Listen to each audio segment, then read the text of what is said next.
Sans ego, on ne pourrait pas vivre notre expérience d'incarnation sur Terre. Qui dirige? Est-ce que c'est ma partie divine qui dirige? Est-ce que c'est mon ego qui dirige?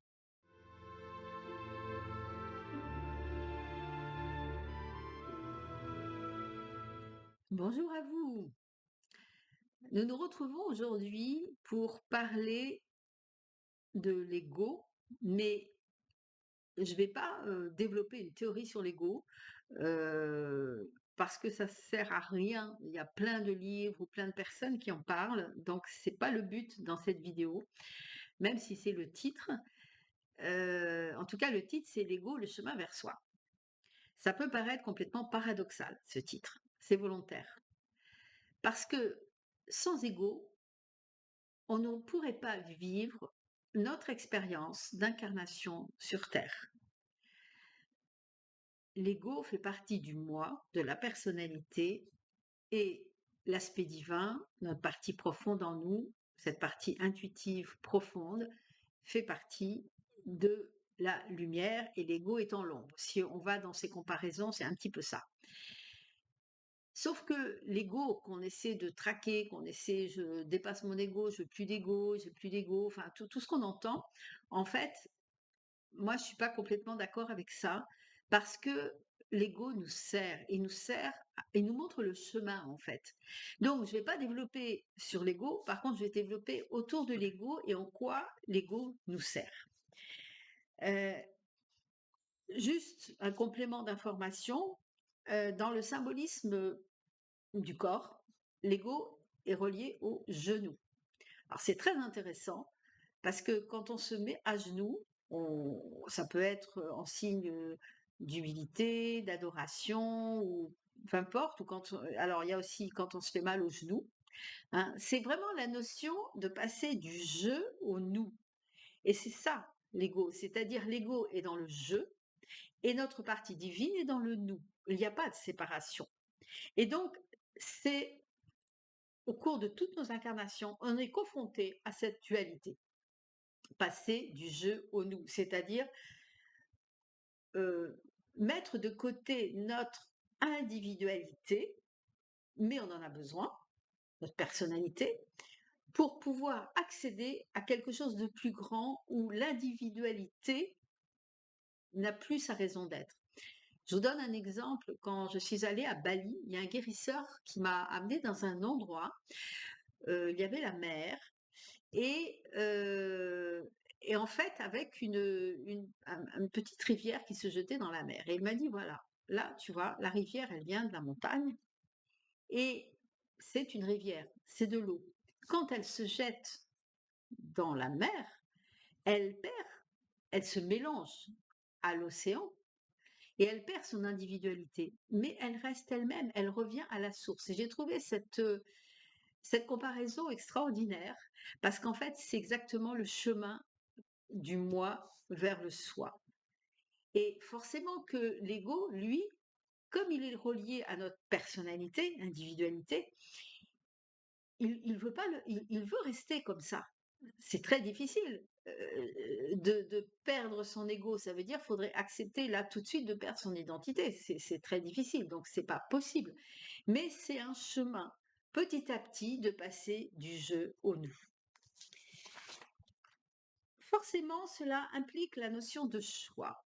C'est pour ça que là, je viens de vous présenter l'ego, mais j'ai choisi de parler des conséquences de notre ego, notamment le choix et notamment la notion de détachement.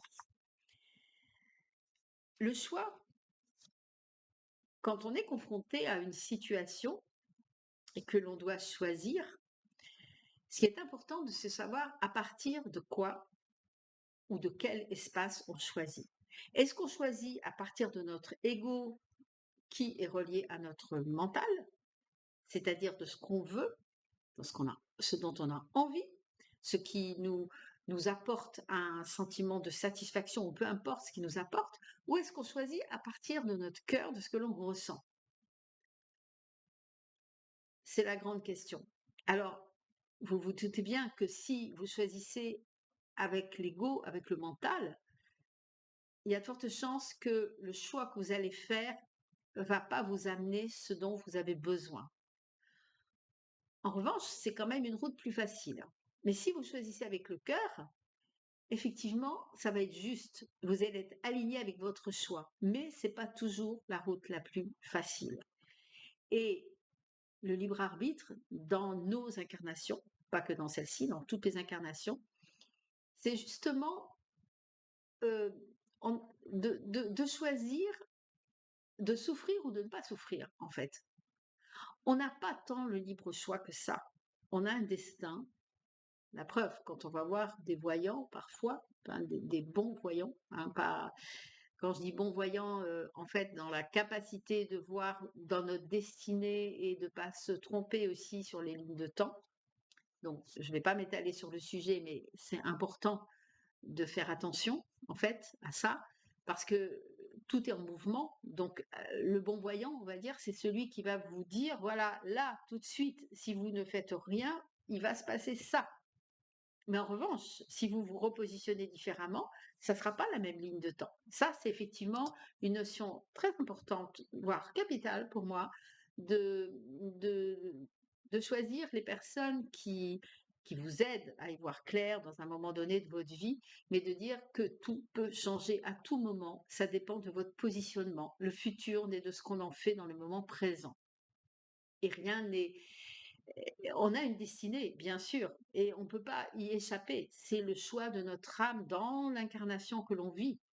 Mais sur ce chemin, sur cette destinée, il y a différentes routes, enfin, peut-être pas des routes, différents chemins.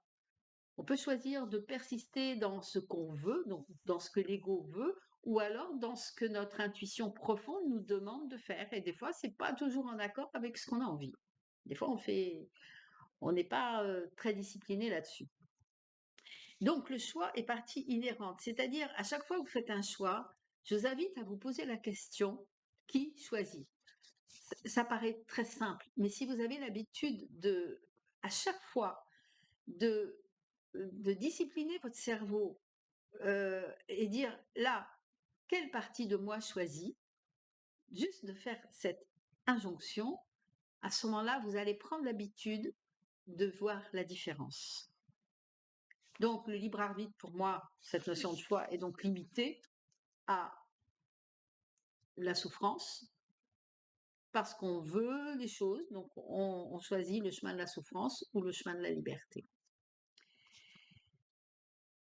Notre âme qui nous parle à travers, qui est reliée à la source, au divin, qui connaît très bien le chemin, et qui nous essaie de nous indiquer en fait la voie la plus juste pour nous, et je répète qu'il n'est pas toujours la plus simple et la plus facile, mais en tout cas ce qui est la plus juste et ce qui va nous amener sur quelque chose de bien, notre âme, elle connaît le chemin, mais on a la capacité, le libre arbitre se situe précisément là, capacité de l'écouter ou de ne pas l'écouter.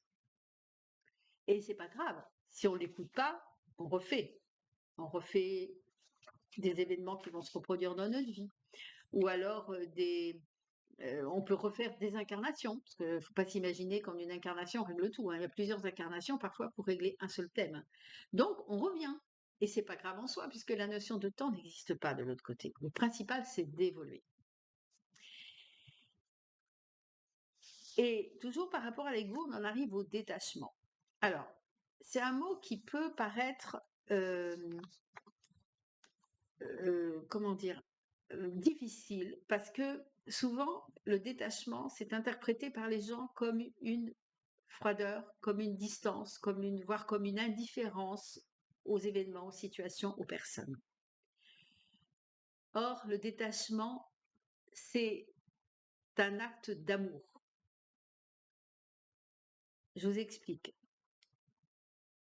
Quand vous êtes détaché de l'émotionnel d'une personne, par exemple, que vous écoutez une amie qui a un problème, vous êtes détaché, vous ne rentrez pas dans son émotionnel, vous êtes totalement à même de garder la neutralité et de ne pas faire un transfert par rapport à votre histoire. Parce que souvent, la plupart du temps, on réagit avec nos filtres, quels qu'ils soient. Donc le but, c'est toujours de se connaître soi-même afin de mieux connaître l'autre et en même temps de pouvoir, par amour, laisser l'autre, la liberté à l'autre de faire son propre choix. Parce que peut-être que le choix qu'il fait, qui vous sentez n'est pas forcément le choix le mieux, mais peut-être qu'il a besoin de faire cette expérience pour comprendre des choses et pour rectifier le tir après. Ça, vous en savez rien. On a déjà du mal à savoir pour soi, donc raison de plus, on ne sait pas le chemin de l'autre. On ne sait pas quel est le plus juste pour l'autre. Le détachement est souvent relié à la notion de perdre. Et souvent, les gens disent, oui, mais tu es détaché de tout, tu es indifférent à tout. Voilà, on est catalogué quelque part quand on est dans le détachement, dans la notion de on est insensible, comme je vous disais tout à l'heure, on est froid, on est distant, on s'en fiche. C'est pas ça le détachement. Le détachement, pour moi, est lié à la compassion. C'est-à-dire, je partage l'émotion de quelqu'un, mais je ne la prends pas pour moi. Je suis détachée de cette émotion. Et le détachement permet la neutralité. Et ça, c'est indispensable, notamment dans les accompagnements. Ça, c'est primordial, on va dire. Et aussi dans la vie de tous les jours, que ce soit dans la famille, dans le couple, etc. On est là, on accompagne l'autre, mais on ne rentre pas dans l'histoire de l'autre. La notion de se détacher, quand c'est mal vécu, peut amener la culpabilité. Alors là, c'est là où l'ego va revenir jouer sa partition. Parce que quand vous vous dites, oui, effectivement, là, c'est pas cool. En fait, j'aurais peut-être dû être davantage à l'écoute, j'aurais peut-être dû avoir une autre approche. Donc, l'ego peut nous faire basculer dans la culpabilité, parce que l'ego, lui, il se nourrit enfin, il est là, comme je disais, il est là pour nous faire rectifier le tir. C'est pour ça c'est une vigilance constante. Il faut être toujours vigilant de la position par laquelle on est. Dans une vidéo précédente, j'ai parlé de l'alignement entre la pensée, la parole et l'action, la rectitude intérieure. Il faudrait être tout le temps dans cette rectitude intérieure, chose que c'est pas possible parce qu'on a une vie, parce qu'on on vit des épreuves, on vit des situations, voilà, on est humain, hein, on reste humain, on reste en chemin. Donc voilà, donc l'ego, il est là pour nous faire rectifier le tir parce que si on écoute la voix de l'ego, il y a de fortes chances qu'on s'aperçoive au bout du chemin que c'était pas la bonne voie. Combien de fois on entend: «Oui, mais j'aurais dû écouter mon intuition. Pourtant je le savais. Je le savais dès le départ, mais j'y suis allée quand même». Parce qu'on a répondu à la satisfaction d'un besoin personnel et c'est compréhensible ça. L'erreur fait partie de notre chemin. Ne pas faire d'erreur, ça veut dire qu'on ne serait pas humain, tout simplement. On en fait, le but c'est d'en faire de moins en moins et surtout justement en comprenant les leçons. Comment on peut se détacher d'une situation, par exemple, euh, où on se sent en dissociation, on peut dire, avec quelqu'un qui peut nous dire mais toi, il y a la notion de différence, toi tu t'en fous. Comment on peut se détacher de ça? Eh bien, c'est en restant dans sa sensibilité, mais en étant émotionnellement pas impacté, et je le répète, par les émotions de l'autre. Ne pas prendre pour soi, en fait. Bien souvent, bah, vous pouvez le voir dans vos relations, en fait, quelqu'un vous fait une réflexion, vous le prenez pour vous. En fait, la personne, si on l'interroge, elle l'a dit par rapport à elle, mais elle l'a pas forcément dit. Alors des fois, les personnes peuvent dire par rapport à vous, mais c'est pas toujours le cas. Donc, si vous le prenez pour vous, ça veut dire que vous n'êtes pas neutre dans la situation. Et donc, ça va vous déstabiliser. Vous allez revenir dans l'émotionnel, vous allez répliquer. Enfin, c'est crescendo. Donc, le détachement est une manière de garder sa rectitude, de rester neutre. Et en restant neutre, c'est là on est plus capable de soutenir les autres, d'aider les autres et donc d'être dans l'amour. Contrairement à justement l'apparence du détachement qui fait croire le contraire. Et une dernière notion là que je voulais vous partager, c'est que vous vous êtes aperçu que être heureux, c'est presque gênant dans la société. Par exemple, si on vit quelque chose de bien pour nous, on a envie de le dire, mais finalement, on va pas le dire parce que oui, mais cette personne, elle est pas bien, donc si je le dis, je vais lui faire de la peine. Enfin, on le vit, ça. Par exemple, dans l'autre sens, si vous venez de vivre une rupture et que vous voyez des gens qui sont amoureux et qui s'embrassent, ça fait de la peine. Parce que vous vous associez à cette image, alors que normalement, et ça c'est pas facile, vous devriez rester dans la neutralité. Bah, s'ils sont heureux, tant mieux. Peut-être que demain, ça sera votre tour, ou ça l'a été, peu importe. Donc, malheureusement, on est tributaire d'un inconscient collectif judéo-chrétien qui fait qu'on a été habitué à vivre dans la souffrance. C'est comme si on était attaché, il faut souffrir, quoi. À la limite, ne pas souffrir, c'est presque culpabilisant pour certains en disant, mais moi, bah non, pour une situation, je n'ai pas de problème avec ça. Et vous voyez bien qu'une situation identique, mais vraiment identique pour chacun, va être vécue d'une manière totalement différente pour deux personnes, par exemple. Parce qu'il y a une personne qui va dire: «Bon, bah, c'est comme ça, c'est la vie, j'accepte, je le reçois comme ça, donc c'est peut-être mon ego qui veut me faire comprendre quelque chose», et l'autre personne va dire va tomber dans la victimisation. Pourtant, la situation est identique, mais ça dépend du filtre de la personne et ça dépend de comment la personne a avancé sur son chemin. Est-ce qu'elle a pris conscience des leçons de la vie? Est-ce qu'elle a pris conscience que la vie n'est pas contre elle, elle est pour elle, et ça je le redis tout le temps dans les accompagnements. La vie n'est pas contre vous, la vie est pour vous. Les maux du corps, les maladies, les symptômes, tout ce qui arrive, le corps, c'est un merveilleux moyen pour nous montrer ce qui n'est pas résolu à l'intérieur de nous. Alors d'accord, c'est pas facile, d'accord, il faut.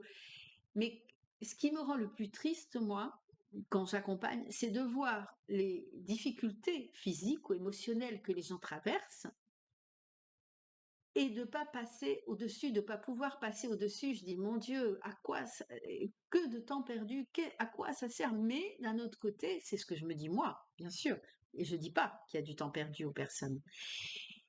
Mais c'est vrai que des fois, on a l'impression qu'on voudrait bousculer les gens, mais on ne peut pas. Parce que c'est leur rythme, parce qu'ils ont besoin d'avancer pas à pas pour comprendre, justement pour se confronter à cet ego qui les amène dans des situations difficiles. Là, c'est ce qu'il faut leur faire comprendre. Qui dirige? Est-ce que c'est ma partie divine qui dirige? Est-ce que c'est mon ego qui dirige? Est-ce que c'est enfin, le soi qui dirige? Ou est-ce que c'est le moi qui dirige? Le moi étant dans la personnalité, dans l'ego, et le soi étant dans la partie divine. C'est ce que je voulais vous partager à travers cette vidéo. Je vous invite à la réflexion. N'hésitez pas à laisser des commentaires ou des petits pouces et je vous retrouve très bientôt dans une prochaine vidéo. Prenez soin de vous.